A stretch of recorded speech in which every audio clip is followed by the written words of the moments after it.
ये जो हम सब लगे हुए होते हैं ना भाई कि असल में फ़र्क क्या है? इंडिया की टीम क्यों इतनी बेहतर है? पाकिस्तान की टीम क्यों इतनी बुरी है? सिस्टम है, सिस्टम 90s में भी इसी तरह ही थे। वहाँ पर भी आपके कोई लेजेंडरी नहीं बैठे हुए थे जो ऊपर से बैठ के ग्रास रूट लेवल से पकड़-पकड़ के लेके आ रहे थे। आप ना एक टैलेंट की बेस के ऊपर एक हद तक ही जा सकते हैं। 18-20 साल की उम्र में जो आपका टैलेंट होता है ना बस वहीं तक ही होता है जो आपको गॉड गिफ्टेड आपको मिल जाता है। उसके बाद आपने कॉन्स्टेंटली इम्प्रूव करना होता है, जो कि हमारे प्लेयर्स बिल्कुल भी नहीं चाहते हैं। क्योंकि इनके विजन ही ये होते हैं। उनको मिल गए जी प्लॉट मिल गया, उनको इधर से 1 करोड़ मिल गया, 2 करोड़ मिल गया, 15-20 करोड़ के ऊपर उनकी सारी ख्वाहिशें पूरी हो जाती हैं। एक शॉपिंग प्लाज़ा बना दिया, 2 से मंथली इनकम आ रही है, उसके अलावा बस ठीक है प्लॉट लेना शुरू कर दिया हर मैच के बाद। उनकी सिर्फ़ और सिर्फ़ जो एम्स ही यही हैं, तो उन्होंने आगे क्या जाना? अभी रिसेंटली एक इंटरव्यू काफ़ी वायरल हो रहा है यूएई के प्लेयर का, जिसके अंदर वो ये बता रहा है कि कैसे उसने बुमराह को स्लो बॉल करवाना सिखाई। अब आई नो कि इसके ऊपर बहुत से इंडियंस तो बहुत नाराज़ हो जाएँगे कि ओह! ये कैसे हो सकता है, बुमराह को कैसे सिखा दी? और मोस्ट प्रॉब्ली बिल्कुल सच भी नहीं होगा, लेकिन हल्की-फुल्की बेसिकली इसके बारे में बात ही नहीं कर रहा कि उसने बुमराह को सिखाई है कि कोई और सी स्लो बॉल है जो वो करा रहा है। पॉइंट सिर्फ़ और सिर्फ़ ये है कि ऐसे प्लेयर की ना जो इस लेवल पे पहुँचे हुए होते हैं, उनकी सिर्फ़ एक ख़ासियत होती है, वो ये ख़ासियत होती है कि उनकी लर्निंग कभी भी ख़त्म नहीं होती। उनको कोई भी बंदा मिल जाए, कहीं पे भी मिल जाए, वो उससे कुछ भी लेने को तैयार हो जाते हैं कि यार कोई ये बात कर रहा है तो कुछ ना कुछ मुझे इसमें से भी मिल जाएगा। सुनते वो हर किसी की हैं, हर वक़्त ओपन होते हैं। जब आपका प्याला खाली होता है ना तभी उसके अंदर भरा जाता है। अगर आप प्याला आपका फुल रखा हुआ है, आपको ये लग रहा है कि मुझे सब कुछ पता चल गया, तो फिर आपको कुछ भी नहीं मिलता। तो कामयाब होने का सबसे पहला असूल ही ये है कि आप अपने प्याले को हमेशा खाली रखें। और वैसे भी जो अक्लमंद आदमी होता है ना, उसको यही लगता है कि उसको कुछ भी नहीं पता। जो बेवकूफ़ होता है, उसी को पता होता है। वो कहते हैं ना कि जो समंदर होता है, वो बहुत काम होता है सतह के ऊपर, क्योंकि वो उतना ही गहरा भी होता है। लेकिन जो छोटी-सी नहर होती है, वो ठाटे मारती हुई जा रही होती है, शोर मचाती हुई जा रही होती है। खाली बर्तनों के बारे में भी कहते हैं कि वो सबसे ज़्यादा शोर मचाते हैं। ये सब इसी बारे में कहा जाता है कि जो आदमी बहुत ज़्यादा चीखें मार रहा है कि मुझे ये भी पता है, मुझे वो भी पता है, उसको अंदर से कुछ भी नहीं पता होता और जिसको वाक़ई कुछ पता होता है, वो बिल्कुल खामोश होता है और खामोश होके वो सुन रहा होता है कि कहाँ से मैं क्या ले सकता हूँ। यही सारी ग्रेटनेस है जो कि इन प्लेयर्स के अंदर है। हमारे प्लेयर्स को वैसे ही सब कुछ पता है, उनको किसी की ज़रूरत ही नहीं है। ख़ैर ये लड़का कह रहा है कि जी उसने वो टी10 के अंदर बॉल कराई थी, मेड इन ओवर कराया था। तो उसने वीडियो पूछी बुमराह किसी ने उसको बोला कि भई इसने उसके अंदर मेड इन कराया है, तो बुमराह ने उसको टेबल पे ही बैठे हुए थे, साथ खाना खा रहे थे, तो बुमराह ने कहा कि वीडियो दिखाओ, उसने यूट्यूब के ऊपर वो क्लिप दिखाया है। तो उन्होंने कहा ये तू कैसे करा देता है? तो फिर उसने कहा कि जी मैं आपको बाद में नेट में ही बता सकता हूँ। फिर नेट में उसने जाके पूछा कि भई मुझे सिखा कि किस तरह करा रहा है और फिर वहाँ पर उसने करके सिखा। अब मैं ये नहीं कह रहा कि वही वाली बॉलें अब बुमराह भी करा रहा है, जो कि मोस्ट प्रोबब्ली बहुत से इंडियंस को बड़ी तकलीफ हो जाएगी कि ये कैसे हो सकता है? बुमराह किससे कैसे सीख सकता है? वो तो डाउनलोड करके आया है सारी इन्फॉर्मेशन, उसने थोड़ा किसी से कुछ सीखना है और बिल्कुल ऐसा ही हुआ होगा। मोस्ट प्रोबब्ली ये वाली वो वाली बॉल भी नहीं होगी। पॉइंट सिर्फ ये है कि वो ना सिर्फ उसने उस वक़्त देखा, कुछ नई चीज़ देखी, उसने बाद में भी उससे रिक्वेस्ट की कि भई मुझे आके नेट में भी तो सिखा, छोड़ नहीं दिया उसे। हर वक़्त उसका फुल फ़ोकस यही है कि मुझे किसी तरह कोई भी एक नई चीज़ मिल जाए, तभी वो बेहतर से बेहतर होते रहते हैं। हमारे प्लेयर्स जिधर पहुँच जाते हैं, उनके अंदर कोई टैलेंट-वैलेंट भी होता है, उनको बस ये लगता है हम तो बस टॉप के ऊपर पहुँच गए। इससे आगे अब बैठने के लिए यहाँ पर अब हमें दूसरी किस्म की सियासतें करनी पड़ेंगी, हमें गेम बेहतर नहीं करनी पड़ेगी, हमें सिर्फ अब टीम के अंदर सर्वाइव करना है। तो हमारे जितने भी प्लेयर्स हैं ना, वो बस एक-दूसरे को पीछे कर रहे हैं, उन्हीं की जो रिप्लेसमेंट प्लेयर आ रहा है, उसके खिलाफ हो जाते हैं। सियासतें हो जाएँगी, रेफरेंसेस हो जाएँगी, उनको पीछे कर देंगे, अपनी सीट वहाँ पे पक्की रखी होगी। परफॉर्मेंस के ऊपर फोकस नहीं होगा कि मैं परफॉर्मेंस इतनी बेहतर करता जाऊँ कि मेरी कोई रिप्लेसमेंट ही ना बने। इस चीज़ के ऊपर नहीं जाएँगे, तभी ये सब बेचारे जो हैं एक्सपोज़ भी होना शुरू कर देते हैं। क्योंकि जब आप इंटरनेशनल लेवल के ऊपर जाते हैं ना, 1 महीना, 2 महीना, 4, 5, 6 महीने भी गुज़ार लेते हैं। ज़बरदस्त आपका हो जाता है, उसके बाद फिर लोग आपको रीड करना शुरू हो जाते हैं। आपकी वीकनेसेस और ये सब चीज़ों के ऊपर काम करके आना शुरू हो जाते हैं, तो फिर आप एक्सपोज़ होना शुरू हो जाते हैं। जैसे कि हमारे बहुत से लेजेंडरी बैटर्स जो भी पिछले 4-5 साल पहले तक नंबर 1, नंबर 2 रैंकिंग के ऊपर थे, अब वो एक्सपोज़ हुए हैं क्योंकि उनकी कमज़ोरी पकड़ी गई है और वो वहीं पर ही बैठे हुए हैं कि हमें तो मज़ीद कुछ करने की ज़रूरत ही नहीं है, हमें तो वैसे ही बहुत कुछ पता है।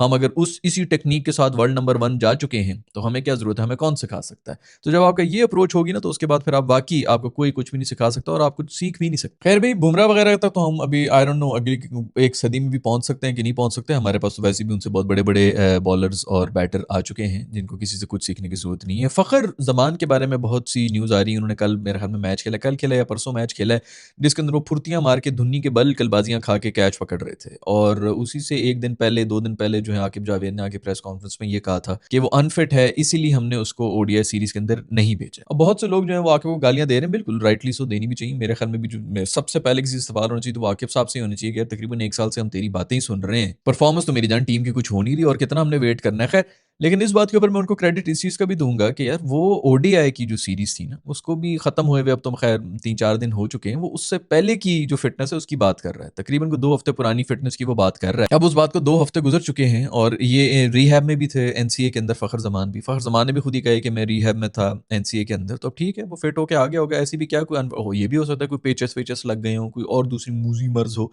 किसी किस्म की कोई भी प्राइवेट किस्म की बीमारी हो, जिसकी वजह से वो ना बताना चाह रहे हो कि जी मुझे क्या है। ज़रूरी तो नहीं कि सिर्फ इंजरी वही हुई होती है कि घुटने में। वैसे भी आकिब जावेद ने कोई इंजर्ड का तो वर्ड यूज़ नहीं किया था, उसने अनफिट का वर्ड यूज़ किया था।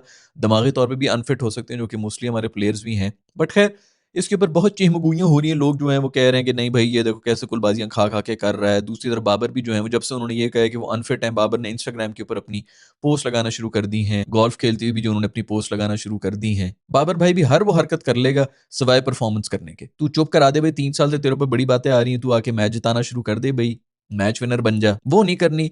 बाकी बस यूट्यूब पे आना है, इंस्टाग्राम के ऊपर आना है। बिल्कुल उमर अकमल, कामरान अकमल एग्ज़ैक्टली यही करते रहे, इन्हीं के कज़न हैं। तो ऑफ कोर्स उसी रूट के ऊपर ये चल पड़े हैं। आगे भी इनकी मेरे में यही होंगे। अभी कल को ये ड्रॉप होने शुरू हो जाएँगे तो ये भी उमर अकमल की तरह पेट नंगी करके तस्वीरें अपनी जो है वो शेयर करना शुरू कर देंगे कि देखो मैं कितना फिट हूँ। टाँगों की तो वैसे भी कर ही रहे हैं। तो ख़ैर फ़खर ज़मान के बारे में ये सब बातें हो रही हैं। फ़खर ज़मान ने ख़ैर भी मेरे ख़्याल में अब्दुल रऊफ़ साहब हैं, वो भी हमारे कोई एक्स क्रिकेटर हैं, उनके बारे में ये कह दिया है। उनके बारे में इतनी उनको ये रिप्लाई कर दिया कि भाई मैं उस वक़्त वाक़ई अनफिट था। जो आकिब भाई कह रहे हैं वो बिल्कुल ठीक कह रहे हैं। मैं अब जो है वो फिट हो गया और मैं 50 ओवर के लिए अनफिट था। मैं 20 ओवर्स के लिए बिल्कुल फिट हो गया हूँ। मुझे नहीं पता 50 ओवर्स के लिए कौन-सी फ़िटनेस होती है, 20 ओवर्स के लिए कौन-सी फ़िटनेस होती है। हाँ, इतना ज़रूर पता है कि आपका शाहीन भाई जो है वो 50 ओवर्स के लिए बिल्कुल भी फिट नहीं है। बेचारा वैसे भी जो इंजरी के साथ चल रहा है, उसको कितने 10 ओवर आपने दे दिए। वो तो 4 ओवर के लिए भी फिट नहीं है। तो टी20 आई के अंदर भी इसकी जगह बनती है कि नहीं बनती है। उसको 50 ओवर में डाल दिया। पता नहीं बैटर की क्या होती है। मोस्ट प्रोबेबली आप 50 ओवर खेलें या 20 ओवर्स खेलें, आपने ज़्यादा 5-10 ओवर ही खेलने होते हैं पाकिस्तान की तरफ से तो। बट खैर होगा भाई, 50 ओवर के लिए वो ग्राउंड के अंदर नहीं खड़ा हो सकता होगा, कोई हर्निया-वर्निया कोई मसला होगा। वैसे मसाइल तो चल रहे हैं फ़खर ज़मान के, इसमें कोई शक नहीं है। बट खैर अब तो वो खुद ही बाहर आ गया है। उसने खुद ही आके कह दिया कि भाई मैं 50 ओवर के लिए फिट नहीं हूँ। काइंडली कोई पत्थर से ना मारे मेरे दीवाने आकिब जावेद को। मत मारो यार, मत करो बस, ठीक है। उसने कह दिया, वो खुद कह रहा है कि मैं इंक्वायरी भी करूँगा। बल्कि नहीं, सॉरी, उसने ये नहीं कहा कि मैं इंक्वायरी करूँगा, उसने कहा है कि हम पीसीबी से कहेंगे कि वो इंक्वायरी करे। तो तू कौन है भाई? तू बीसीसीआई है क्या? कुछ समझ ही नहीं आ रही यार। आप डॉक्टर के पास जा रहे हैं, डॉक्टर वो कह रहे हैं यार ये मेरी किडनी के अंदर पेन हो रही है, तो आप इसका कोई इलाज बताएं। वो कह रहा है कि अच्छा ठीक है, मैं एक पर्ची लिख देता हूँ हॉस्पिटल मैनेजमेंट को, वो ही अपने डॉक्टरों से पूछेगी और फिर वो हमें बता देगी वापस आके, तो हम फिर आपको बता देंगे कि वजह क्या है आपकी किडनी की दर्द की। भाई तू खुद बैठ के तू जवाब नहीं दे रहा तो और कौन जवाब देगा भाई? वो तो सारी न्यूज़ ये आ रही है कि जी जो पीसीबी के चेयरमैन है उन्होंने फुल इख्तियारात इनको दे दिए कि सारे के सारे इख्तियारात आपके पास हैं, अब कोच के पास भी नहीं है। यही तो सारा मसला है कि सारे के सारे इख्तियारात इनके पास हैं। बहुत ही गलत बंदों के ऊपर ट्रस्ट किया हुआ है भाई, और ये बंदे जो हैं इसी तरह आपकी टीम को जबरदस्त नई ऊंचाइयों से ऊंचाइयों की तरफ लेके चले जाएंगे। और भी कोई खबरें यार सुना है कि मेरे दोस्त पांडु के ऊपर केस फीस भी कर दिया तुम लोगों ने यार। वो बेचारा पता नहीं क्या, वो परचम को गले से लगा के जो है निब्बी के साथ अपनी पलसेटियां खा रहा था स्टेज के ऊपर, ऊपर नीचे लेट रहा था। उसके ऊपर लोगों ने ये कर दिया कि भाई ये परचम की बेहुरमती होगी, ये इंडियन जो झंडा है उसकी तिरंगे की बेहुरमती कर दी है। वैसे यार को समझ ही नहीं आ रही,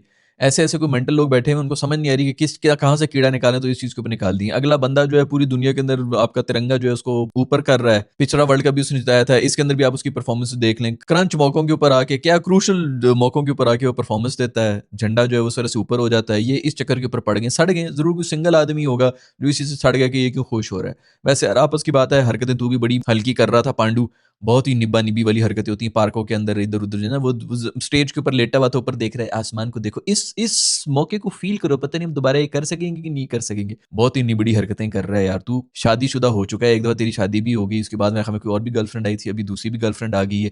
तेरा खत्म ही नहीं हो रहा यार, चस्का ही नहीं मुक रहा। ठीक है भाई, आपको पूरा हक बनता है, आप एक नहीं दो नहीं, इसके बाद अगर कोई और रख लें, लेकिन इतनी बहुत ही थोड़ी जरा निब्बा निब्बी वाली हरकतें। ये 13-13 साल के बच्चे बच्चियां ये हरकतें कर रहे हैं। खैर अब तो खैर 17-18 साल भी निब्बा निब्बी होते हैं, बट जो भी अब वो बच्चे अगर हरकतें कर रहे हो, फिर भी कुछ समझ आती है यार। तू 2-3 दफा मतलब सीरियस रिलेशन शादी से होके निकला है यार, अब तो ये हरकतें छोड़ दे। खैर मैं तो पहले भी कहा था भाई ये सारे फिल्मी हैं, इनका असल शौक जो है वो फिल्मी हीरो बनना ही था। ये क्रिकेटर चुंगे में बन गए हैं। अब उसको समझ तो नहीं आ रहा, उसके अंदर की जो है वही बॉलीवुड वाली फड़करी होती है। उसने जब लड़की के साथ देखना तो मैं अपनी लड़की के वास्ते जो है वहां पर वो हीरोइन के साथ लेटा हुआ है स्टेज के ऊपर, ये वहां पे हरकतें कर रहा है। बट फिर भी यार केस वेस नहीं बनता था इसके ऊपर। जिसने केस किए ना उसका पता कराओ और उसको जाके पकड़ के भाई उसको चंडे फेरो कि यार तू तो दफा हो, तू तो साइड के ऊपर हो। पता नहीं कौन डेस्परेट है, अभी नई नई तलाक से वो निकला है, वो सड़ गया कि भाई इसके पास क्यों बंदी है, मेरे पास बंदी नहीं। ये है दोस्तों खबरें क्रिकेट की दुनिया से। आपको भी अगर लग रहा है कि फखर इंजर्ड है तो नीचे कमेंट्स में लिख के बता दो भाई। छलांग वैसे बड़ी जबरदस्त मारी थी, इतनी जबरदस्त हो सकता है यार कभी कभी जज्बात में आके इंसान जो है कोई ऐसी हरकत कर देता है, बाद में कहता है कि ओह मुझे तो ये नहीं करना चाहिए था। ऐसा भी हो सकता है।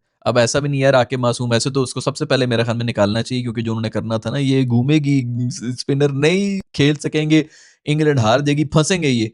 वो एक इंटरव्यू ने हमें ले डूबा है यार। और उसके बाद जो है वो एक वो स्पिनिंग दोबारा जब आएगी हुई टीम पाकिस्तान के अंदर, तो इसको एज अ कंसल्टेंट कर लेना कि भाई पिच कैसी बनानी है, ये काम था उसका। उसको सारे के सारी आपने भाग दौड़ दे दी है, उसने पूरी क्रिकेट टीम का ही बेड़ा गर्क कर दी। और अब सुना कि सारी सारी अथॉरिटी है भी इन्हीं के पास ही। फखर इंजन है कि नहीं है, नीचे कमेंट्स में लेके बता दो। मैं मिलूंगा आप लोग से नेक्स्ट वीडियो के तरफ। अपना ख्याल रखिएगा। अल्लाह हाफिज।